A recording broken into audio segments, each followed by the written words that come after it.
Brain Sanket, most trusted brand for tuition classes and course. Admission open. Tuitions for nursery to 10th standard. All subjects, all medium and all boards. Spoken English and personality development courses. Batches available from 7 am to 8:30 pm.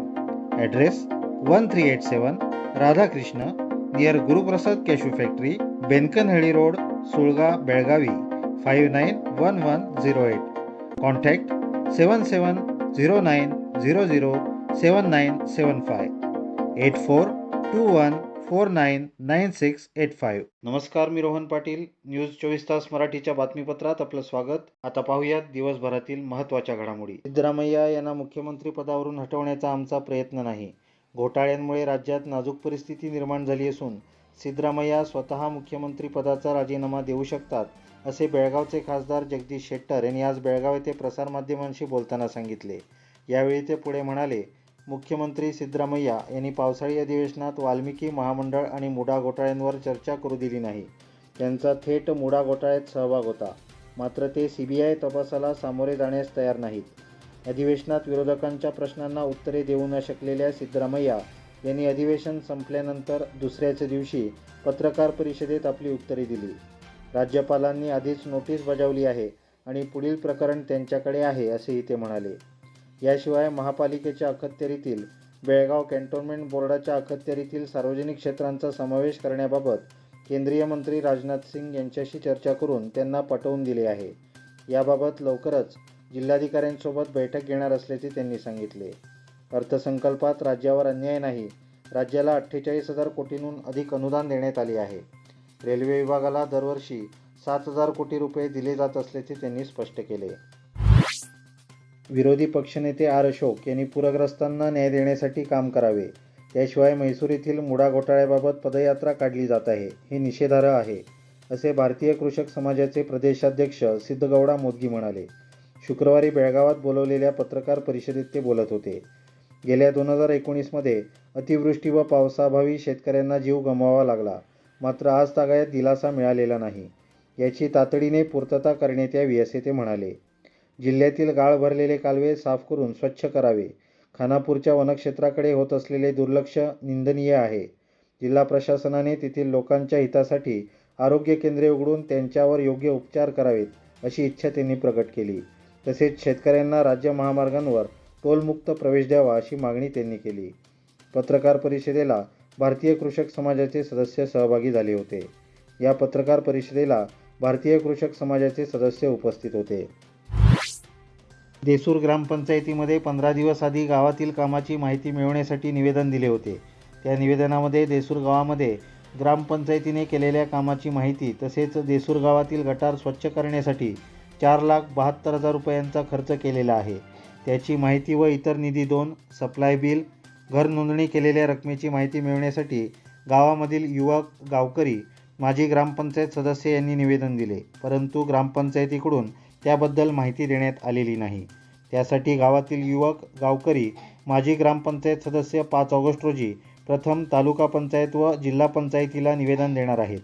या संदर्भातील माहिती न दिल्यास ग्रामपंचायतीवर भव्य मोर्चा काढण्याची तयारी दाखवण्यात आली आहे. देसूर गावातील गटार स्वच्छ करण्यासाठी तसेच इतर विकास कामांसाठी केलेल्या खर्चाची माहिती 7 दिवसात देण्यात यावी, अन्यथा भव्य मोर्चा काढण्यात येईल, असा इशारा देण्यात आला आहे.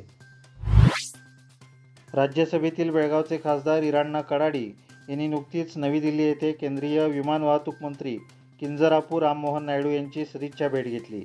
सदर भेटीप्रसंगी खासदार इराण्णा कडाडी यांनी कित्तूर राणी चन्नम्मा यांच्या आगामी 200व्या जयंतीबद्दल चर्चा केली.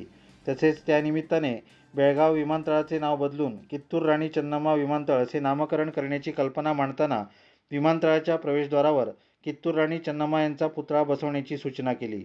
खासदार कडाडी यांच्या प्रस्तावाला मंत्री नायडू यांनी सकारात्मक प्रतिसाद देत त्यांच्या कल्पनेला पाठिंबा दर्शवला. तुमच्या विनंतीचा विचार करून योग्य ती कार्यवाही करू, असे आश्वासनही त्यांनी कडाडी यांना दिले. कंगराळी खुर्द येथील बेळगाव कृषी उत्पन्न बाजार समितीच्या भाजीपाला मार्केट यार्डची अवस्था सध्या निर्मनुष्य झपाटलेल्या जागेप्रमाणे झाली आहे. तेव्हा सरकारने या जागेचा वापर एकतर गोशाळेच्या उभारणीसाठी अथवा खेळांसाठी करावा, असे मत व्यक्त होत आहे.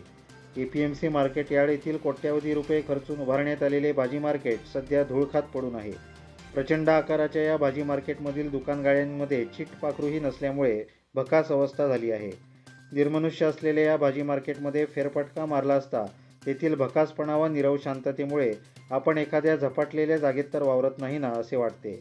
तसेच सदर मार्केटच्या उभारणीसाठी खर्च करण्यात आलेले कोट्यवधी रुपये वाया गेल्याचेही जाणवते.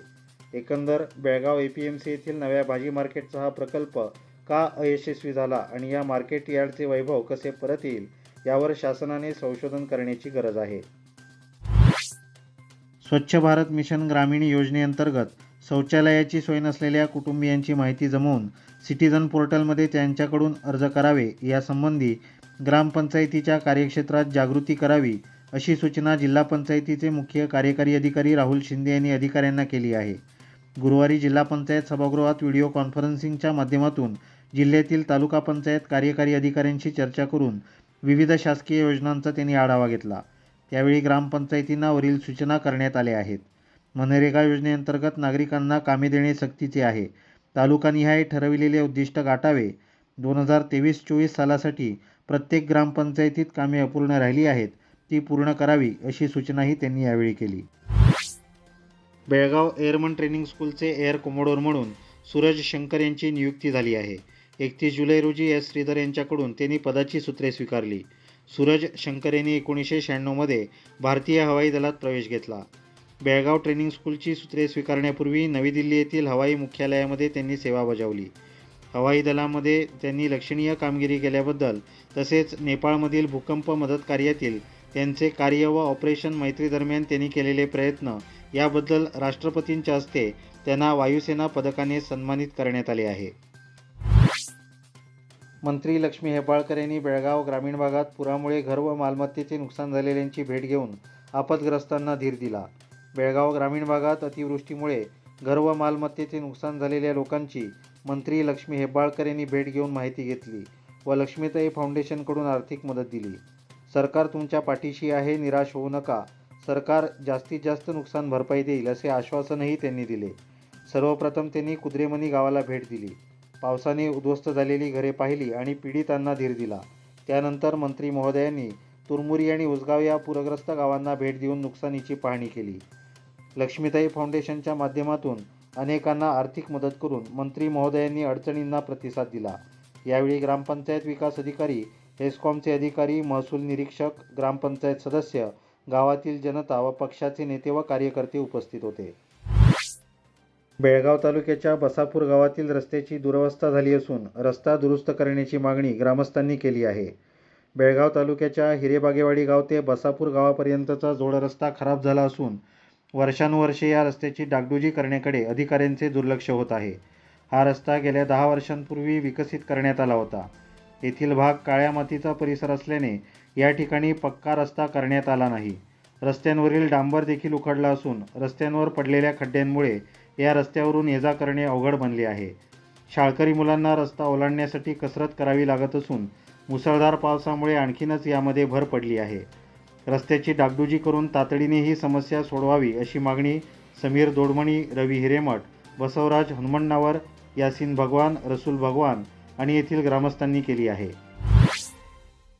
महाराष्ट्रातील घाट भागात झालेल्या मुसळधार पावसामुळे आज सकाळी कोयना जलाशयातून 50,000 क्युसेक पाणी सोडण्यात आले. कोयना जलाशयाच्या 6 दरवाजातून पाण्याचा विसर्ग करण्यात आला असून नदीच्या पाण्याची आवक वाढणार आहे. आत्तापर्यंत एकूण 105 TMC क्षमतेचा कोयना जलाशय 85 TMC इतका भरला असून दूधगंगा, वेदगंगा आणि नद्यांच्या पाण्याची आवक वाढल्याने नदीकाठच्या नागरिकांमध्ये पुन्हा एकदा पुराची भीती निर्माण झाली आहे.